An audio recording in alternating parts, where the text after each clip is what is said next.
소위 말하는 불법 검사지로 검사를 하실 경우 가 진행되지 않고 넘어가는 상황이기 때문에 그런 부분에서 충분한 오해의 소지가 있을 수 있습니다. 30만 취업 준비생들을 책임지는 취업장인 취준마입니다. 안녕하세요. 오늘은 MBTI 검사에 대한 얘기를 좀 해보도록 할게요. MBTI 검사 혹시 다 받아보신 적 있으신가요? 학교의 상담센터나 취업지원센터에서 한 번씩 받아보셨을 것 같기도 하고, 초등학교 때 교실에서 여러 명이 다 같이 검사하고 해보신 적이 아마 있으실 거예요. 학교에서 이런 검사를 받아보신 분들은 이미 한 번쯤은 생각해 보셨겠지만, 대체 이 MBTI가 뭔데, 뭐 나에 대해서 알려준다는 건지, 이런 직업을 하라는데 이 직업에 크게 관심이 없는데 어떻게 하라는 건지, 그리고 이 결과를 어디에다 쓰는 건지 전혀 알 수가 없다든지 이런 것들을 생각해 보신 적이 있으실 텐데요.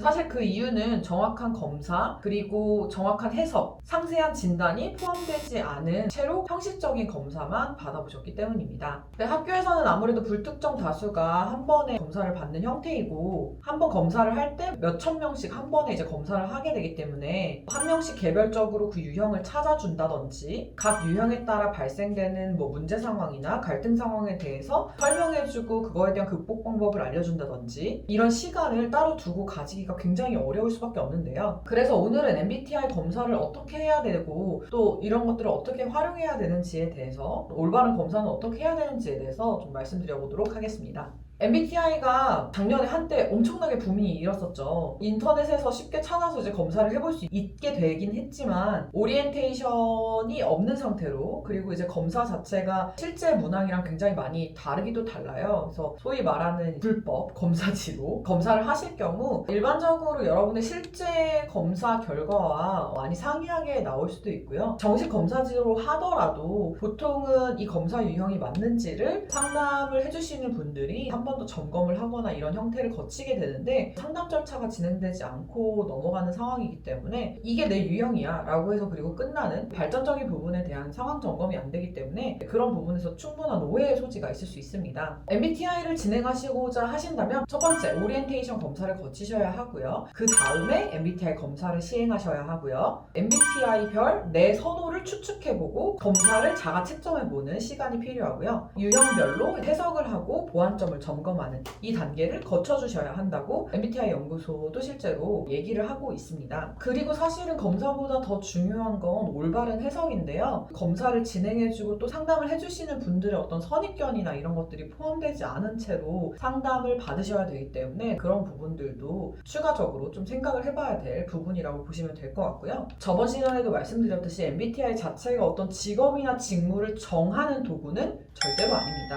또 뭐 IQ나 정신 건강 혹은 성격의 장단점이 나오거나 이걸 진단하는 이런 도구도 아닙니다. 그렇기 때문에 뭔가 검사 결과에 따라서 내 문제가 크게 드러나거나 내가 뭐 정상이다 비정상이다 이럴까봐 고민하실 필요도 없고요. 궁극적으로 MBTI 검사 결과를 통해서 알 수 있는 것은 나 자신의 행동과 타인의 행동을 이해하는 것, 그리고 내 자신의 성향으로 인한 선호도, 그리고 직무 적성 관련해서 강점과 보완점을 탐색할 수 있는 그런 도구로 이해하시는 것이 훨씬 더 정확하다고 볼 수 있습니다. MBTI 검사는 즉 선호를 알아보는 도구인데요. MBTI 검사를 하고 나시면 내가 어떤 부분을 더 선호하는지를 알 수 있는 것입니다. 여기서 선호라고 하는 것은 좋아하는 과일이나 좋아하는 색깔 이런 것들처럼 더 우수하다거나 어떤 것이 더 옳고 그르다 이런 것들이 존재하지 않는, 정말 단순히 그냥 선호와 어떤 성향, 방향을 의미하는 것이기 때문에 진단이나 평가가 내려질 수 없다라는 부분을 좀 알고 계셨으면 좋겠고요. 예를 들어서 오른손잡이가 오른손으로 글씨를 쓰다가 왼손으로 글씨를 쓰면 불편해지는 것처럼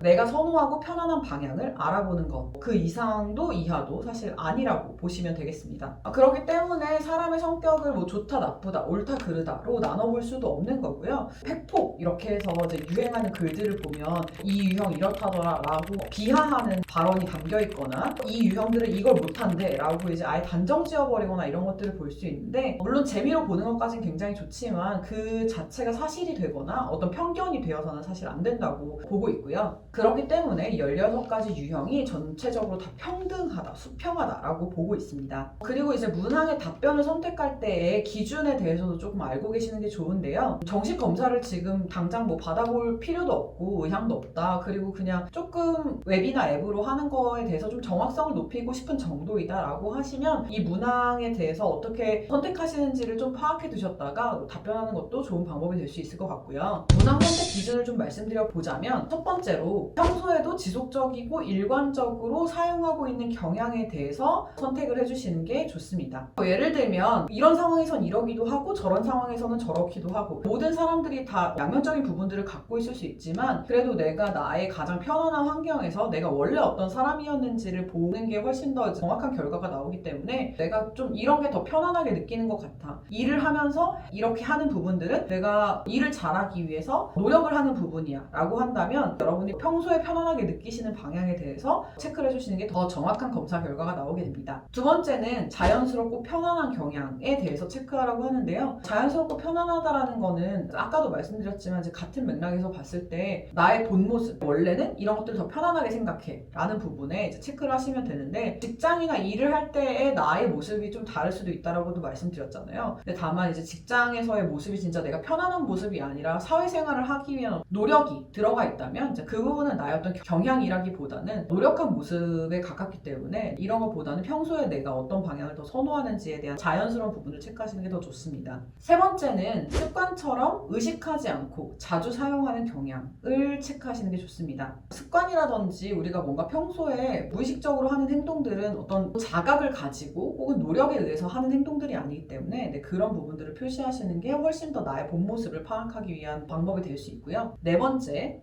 상대적으로 더 끌리는 경향. 그리고 다섯 번째, 자신이 바라는 이상향이 아닌 편안하게 생각하는 방향을 체크해 주시면 좋습니다. 마지막에 특히 답변을 하실 때 좀 모호하실 수 있는 부분인데 예를 들면 사람은 감정에 치우치면 안 되고 굉장히 이성적으로 판단해야 돼 라는 신념이 있을 수도 있죠. 다만 이제 그걸 내가 편안하게 생각하느냐, 내가 이성적으로 생각하는 것들이 훨씬 더 편하냐, 아니면 사람들에게 공감해주고 그 사람과의 조화를 이루는 걸 훨씬 더 편안하게 생각하느냐, 이런 것들을 비교해 봤을 때 이상향보다도 내가 편한 방향을 선택하시는 게 훨씬 더 나의 어떤 성향을 보여주는 데 더 가깝게 검사 결과를 받아보실 수 있겠습니다. 검사를 하실 때에는 직업 혹은 업무적인 성향에 따라 체크하시는 것이 아니라 내가 본래 편안하게 생각했던 것을 체크하시는 것이 더 맞고요. 예를 들면 내가 엔지니어로 일을 하고 있다고 해서 혹은 엔지니어로 일을 해왔다고 해서 이성적이고 냉정하고 또 계산적이어야 돼 라는 부분을 가지고 체크를 한다든지 아니면 상담 업무를 오래 했다고 해서 나는 이해심이 많고 공감 능력이 뛰어나야 돼 이렇게 생각하실 필요가 전혀 없고요. 이런 것들을 다 배제하고 나의 본 모습에 대해서 체크를 하시는 거기 때문에 원래 나는 어땠을까? 나는 이 일을 하기 전에 어떤 게 더 편했던 사람일까? 이런 부분을 맞춰서 체크를 하시는 게 훨씬 더 좋고요. MBTI가 유형이 막 변한다 이런 얘기들을 막 하세요. 저한테 오셔서도 뭐 일하면서 많이 바뀌었어요. 물론 그럴 가능성도 있지만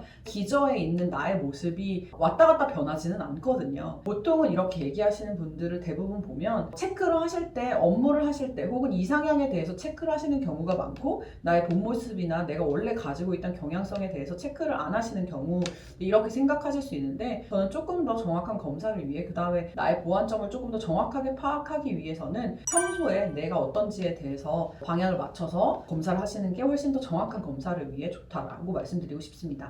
네, 오늘은 정확한 검사, 올바른 검사에 대해서 말씀드려 봤고요. 좀 더 정확한 검사를 위해서 어떤 식으로 이제 여러분이 답변하시는지에 대해서 말씀드려 봤는데요. 앞으로도 여러분이 관심 가지실 부분에 대해서 지속적으로 얘기를 해보도록 하겠습니다. 네, 좋아요, 구독 많이 눌러주시고요. 저희 컨텐츠에 대해서 관심 많이 가져주세요. 감사합니다.